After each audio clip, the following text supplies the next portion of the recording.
like drizzling out here, nothing special. I don't know if you can kind of tell by the, I don't know how much rainfall this is, but it's not too much. But it's coming down pretty good. I just thought I'd do a video on the high definition camera. As you can see, it is coming in. The tank did fill up today, which is really nice, and it did actually overflow.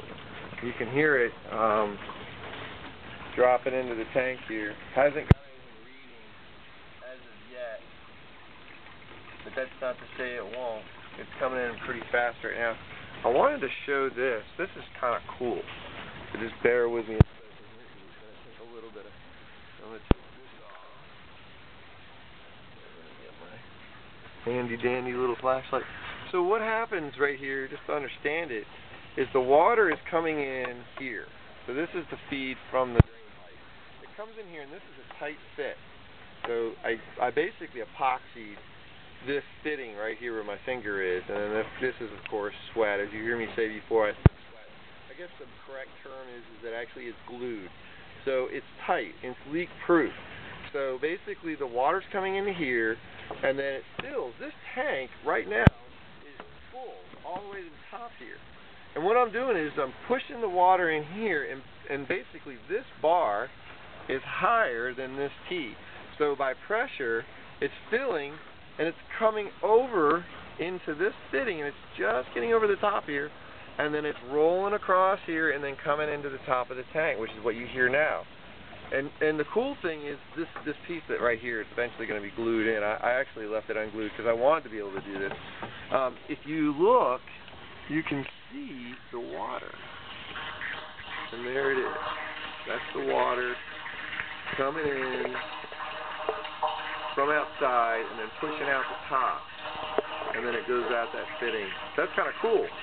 So the purpose of this is that it's slowing the water down enough to where the sediment will collect on the bottom of this big tank, this blue tank, and what's coming out of the top of this is actually just clean water, hopefully. For the most part, it should be almost 100% clean. My goal, eventually, after I flush these tanks a few times, is just to take a water sample and take it down to NC State and have them sample it to see how clean this water really is.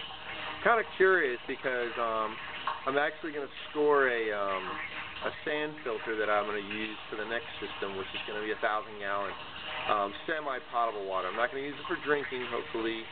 My goal, at least right now, is just to use it for clothes washing and showers and washing your hands and that kind of stuff. But for drinking, you know, I've always been kind of maybe I'm a little OCD about that, I don't know. But this is kind of cool. I'll shut up now and see if you can listen to it for a second.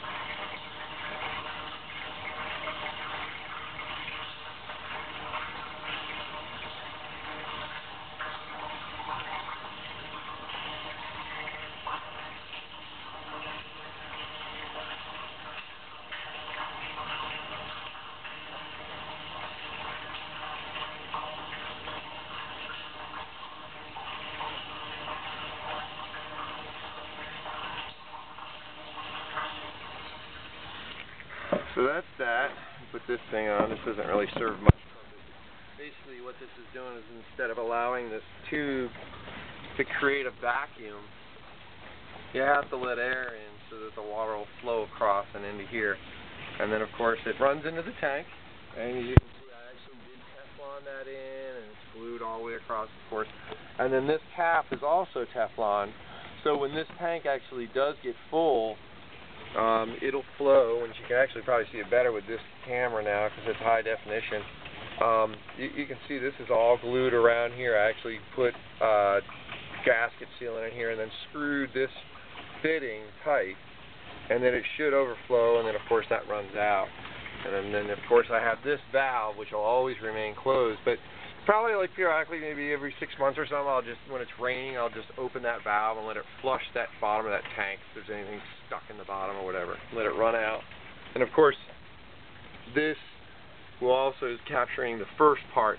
Now I did notice, and as you see, there's a little bit of condensation, and I'm thinking I may have to, and I really don't want to, insulate the incoming line across here So I'm going to have to look in that further, because it looks like when it's really humid outside, when it's raining and it's cold, it looks like it actually is condensating, which could present a problem, which is not a big deal. I can work around that. And the tank even has a little bit of condensation on it too, as you can see. It's not a lot, but it is definitely humid. And if you just follow along this tank, the valve is open, so the water is not only filling that tank, and that's part of the reason why it's not filling all the way up in this tank. All 4 tanks are filling simultaneously. You know what I think I'll do is I will close this valve just to let that thing fill that one tank, and then later I'll let it blast out and just see what that looks like, just to listen to it and hear it. All those tanks ultimately have water in them to a certain degree. I guess I can take a peek and see what we have here. Kind of curious if there's any water in here. Looks like it's pretty bone dry, actually. There's some water in there. So it started to fill the tank. So there is a little reflection there, you can see. Not much, just a little bit, but that's okay. So when it stops raining tonight, and I think it's supposed to rain tomorrow, but I'm going to let that first tank fill up, and then I'll come over here and then blast it. Yeah, there's a little bit in here too. But that's good. And I won't go back there, it's pretty tight. But I also just checked in here to make sure these aren't leaking. And they seem to be holding very well. So, who would have thought this would have gotten this extensive, but as you can see, I've expanded this pad. Not 100% that's going to be enough room. I may kick it out a little more to the left there and make it a little bit wider. I don't want to go much further than right that edge, because my goal is, where these fittings are, is to put 2 more of these tanks, but I'm looking for some bigger ones. I'd like them to be 2 500-gallon tanks. And I'm actually going to probably spend real money on it, which is not used tanks, but brand new ones, because that's going to be the potable system. So they'll eventually will be 2 pumps and 2 pressure tanks here. So that's why I'm saying I may have to expand this over to this pad, just to carry it all the way over to here, where you can see where I'm waving the flashlight. And that'll give me like 2 pressure tanks and then 2 pumps right here, which will be plenty of room. And this will all have like a 4-inch overflow basin that I'm going to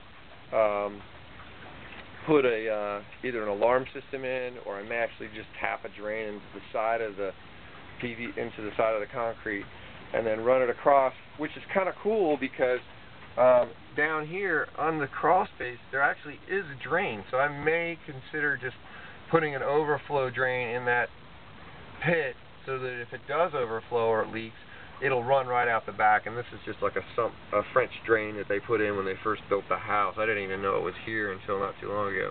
But that is kind of nice to know that if I want to use that, I can. It also lets me know that if these tanks were to ever overflow or leak or what have you, the water would have some place to go. I mean, ultimately it would run out the doors part of the way, but the rest would run down that drain.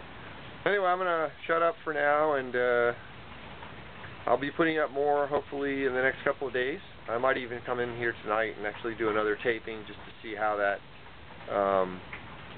when I open that valve with that tank full, as you've seen it where it was coming out before with just 1 tank, I'm kind of curious to how that's going to sound. It's going to be kind of cool. So anyway, I'll shut up, and I'll put more up later. Have a great day. Bye.